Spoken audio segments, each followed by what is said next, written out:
샬롬, 10월 29일 토요일 하나님 나라를 시작하는 말씀 묵상 시간입니다. 하나님께서 오늘 우리에게 주시는 말씀은 사무엘하 23장 18절에서 39절까지 말씀인데요. 젊은 이누리 사순의 김상균, 김민주 집사님과 키주누리, 김하연 친구가 함께 말씀을 봉독해 주겠습니다. 하나님의 말씀을 경청하십시오. 또 스루야의 아들 요압의 아우 아비새이니 그는 그 세 사람의 우두머리라. 그가 그의 창을 들어 300명을 죽이고 세 사람 중에 이름을 얻었으니 그는 세 사람 중에 가장 존귀한 자가 아니냐. 그가 그들의 우두머리가 되었으나 그러나 첫 세 사람에게는 미치지 못하였더라. 또 갑세일 용사의 손자 여호야다의 아들 브나야이니 그는 용맹스러운 일을 행한 자라. 일찍이 모압 아리엘의 아들 둘을 죽였고 또 눈이 올 때에 구덩이에 내려가서 사자 한 마리를 쳐 죽였으며 또 장대한 애국 사람을 죽였는데 그의 손에 창이 있어도 그가 막대기를 가지고 내려가 그 애국 사람의 손에서 창을 뺏어사 그 창으로 그를 죽였더라. 여호야다의 아들 브나야가 이런 일을 행하였으므로 세 용사 중에 이름을 얻고 30명보다 존귀하나 그러나 세 사람에게는 미치지 못하였더라. 다윗이 그를 세워 시위대장으로 삼았더라. 요압의 아후 아사헬은 30명 중에 하나요.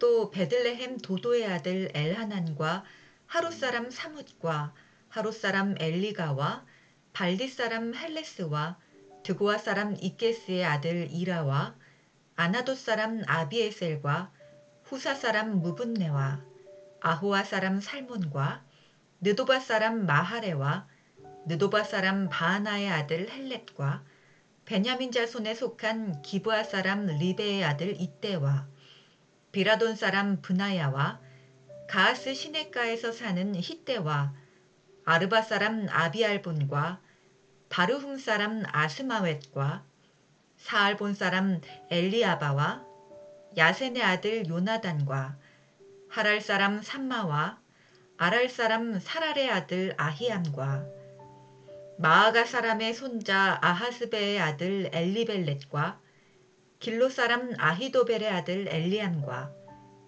갈멜 사람 헤스레와 아랍 사람 바아레와 소바 사람 나단의 아들 이갈과 갓 사람 바니와 암몬 사람 셀렉과 스루야의 아들 요압의 무기를 잡은 자 브에롯 사람 나하레와 이델 사람 이라와 이델 사람 가렛과 햇사람 우리아라.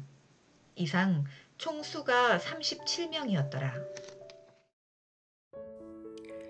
다윗에게는 충성스럽고 용맹스러운 37명의 용사들이 있었습니다. 사무엘하가 거의 마무리되는 23장 끝부분에서 이 37명의 용사들의 이름이 나열된 것은 다윗 왕국의 설립과 확장과 번영 뒤에는 이들 한 사람 한 사람의 목숨을 건 희생과 헌신이 있었다는 걸 이야기해주기 위함일 것입니다. 이들의 충성심을 잘 보여주는 두 가지 예화가 성경에 실려 있습니다. 첫 번째는 어제 본문이었죠. 사무엘하 23장 15절에서 17절까지에 기록되어 있는 세 용사에 관한 이야기인데요.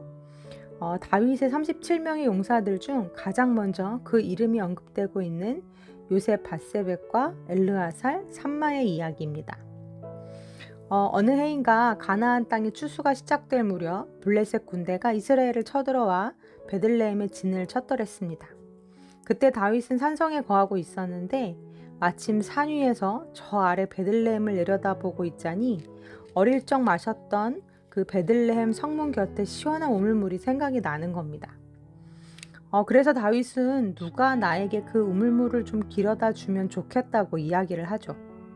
마침 아둘람 동굴로 다윗을 찾아왔던 이 세 용사가 다윗 왕의 이야기를 듣고는 자신들의 목숨을 걸고 적진을 뚫고 들어가서 그 피 같은 우물물을 구해옵니다. 그러면서 이러한 에피소드가 적혀있는 17절 후반절에 보면 이러한 말씀이 적혀져 있죠. 새 용사가 이런 일을 행하였더라. 네, 여기서 이런 일이라 함은 왕을 위해 자신들의 목숨을 내놓는 충성스러운 일이겠죠. 두 번째 예화는 다윗의 37명의 용사 중에 가장 마지막으로 등장하고 있는 햇사람 우리아에 대한 이야기인데요. 사무엘하 11장 6절에서 15절에 걸쳐 기록이 되어 있습니다. 우리아의 아내였던 밧세바가 다윗과 동침으로 인해 아이를 갖게 되자 다윗은 자신의 죄를 감추려고 우리아를 전장에서 불러옵니다. 그리고 그에게 술을 잔뜩 먹인 후에 집으로 돌아가서 밧세바와 동침을 하게 하죠. 하지만 우리아는 그날 밤 집으로 돌아가지 않습니다. 성문 밖에서 궁전 경비병들과 함께 노숙을 하죠. 다음날 아침 이 사실을 알게 된 다윗이 우리아를 불러서 그러한 이유에 대해 물어보는데 우리아가 다음과 같이 대답합니다. 제가 세번역 성경으로 읽어드리겠습니다. 사무엘하 11장 11절 말씀입니다. 우리아가 다윗에게 대답하였다. 언약궤와 이스라엘과 유다가 모두 장막을 치고 지내며 저희 상관이신 요압 장군과 임금님의 모든 신하가 벌판에서 진을 치고 있습니다. 그런데 어찌 저만 홀로 집으로 돌아가서 먹고 마시고 나의 아내와 잠자리를 같이 할 수가 있겠습니까? 임금님이 확실히 살아계심과 또 임금님의 생명을 걸고 맹세합니다. 그런 일은 제가 하지 않겠습니다. 네. 하지만 다윗은 그러한 우리아를 어젯밤보다 더 술을 많이 먹여서 집으로 돌려보내죠. 하지만 그날도 우리아가 집으로 돌아가지 않고 밖에서 노숙을 하자 다윗은 우리아를 전장으로 돌려보내고 요압에게 명령해서 맹렬한 전쟁터 맨 앞에 우리아를 세워 일부러 죽임을 당하게 만듭니다. 37명의 용사들 중 명단 제일 앞에 나오는 가장 용맹스럽고 가장 무예가 뛰어났던 이 세 용사도 그러했고 또 명단 제일 뒤에 나오는 이 햇사람 우리아도 똑같았다는 거죠. 자신들의 생명을 내어놓고 진심으로 다윗을 사랑하고 섬기는 충성스러운 용사들이었습니다.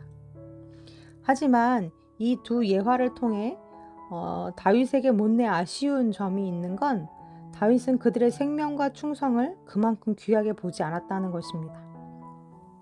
베들레헴에 블레셋이 진치고 있다는 걸 뻔히 알면서도 철부지 아이처럼 자기 목마름이 우선인 사람이었고 동료들을 전쟁터에 두고 자기만 혼자 편히 두 발 뻗고 잠자는 것이 죄스러워 사랑하는 아내를 지척에 두고도 왕궁 문 앞에서 촉잠을 자는 그 충성스러운 신하를 자기 죄를 덮겠다고 일부러 죽게 만드는 참 나쁜 왕이었습니다.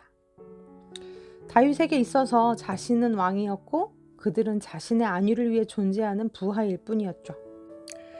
하지만 하나님은 이들의 생명과 헌신을 다윗과 같은 시각으로 보시지 않습니다.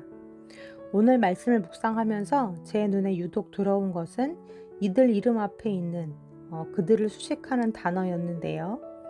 예를 들어 수르야의 아들 요압의 아우 아비새, 갑스엘 용사의 손자 여호야다의 아들 브나야, 요압의 아우 아사헬, 베들레헴 도도의 아들 엘하난, 베냐민 자손에 속한 기브아 사람 리베의 아들 이떼, 마아가 사람의 손자 아하스베의 아들 엘리벨렛 등등. 그들은 어디 사람이었고 또 누구의 손자였고 누구의 아들이었고 누구의 형제였는지에 대해 자세히 설명하고 있습니다. 다시 말해 다윗의 용사이기 전에 누군가에게는 너무나도 소중한 손자요, 아들이요, 형제였음을, 그들의 존재와 생명이 절대 하찮지 않다는 걸 하나님은 말씀해 주고 있습니다. 사랑하는 성도님들, 다윗 왕국은 이들의 귀한 생명과 자기 목숨을 건 희생 위에서 세워진 나라였습니다. 하나님은 37이라는 숫자로 기록하지 않으시고 이들의 이름을 한 명씩 모두 역사책에 기록해 주십니다. 그런데 자리가 사람을 만드는 걸까요? 자신의 양도 아닌데 그 양 한 마리를 위해 자신의 목숨을 바쳤던 그 어린 시절, 복동 다윗의 초심은 어디로 가버린 걸까요?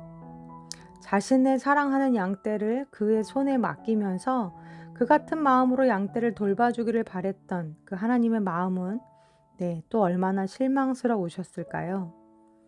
그렇게 백성을 귀히 여기는 첫 마음을 잃은 다윗은 백성을 숫자로 보기 시작하고 국력으로 보기 시작하죠.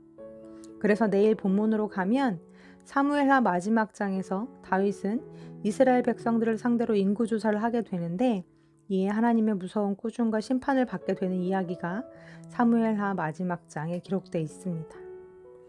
그렇다면 사랑하는 우리 우신가족들은 어떠한가요? 내가 혹 그렇게 초심을 잃은 다윗은 아니던가요? 사람을 바라볼 때 그 안에 들어있는 생명의 가치와 존재의 소중함을 놓치지 않는 한 사람 한 사람을 귀히 여길 줄 아는 하나님 나라의 백성들이 다 되길 간절히 소망합니다. 아멘. 함께 기도하시겠습니다. 하나님은 저희를 숫자로 보지 않으십니다. 도구로도 보지 않으십니다. 내 사랑하는 아들이요 딸이라고 말씀해 주시고 귀하고 사랑스럽게 봐주십니다. 온 세상의 왕이신 예수님이 하찮은 나를 위해 오히려 자신의 생명을 내어주셨습니다. 하나님, 저도 그 마음, 그 시선을 잃지 않기 원합니다. 무엇보다 한 사람, 한 영혼을 귀하게 여기며 사랑하고 존중할 수 있는 우리들이 되게 하여 주옵소서. 내 안에 주님이 계셔서 주님의 눈으로 세상과 사람을 바라보는 우리들이 되게 하여 주옵소서. 예수님의 이름으로 기도드립니다. 아멘.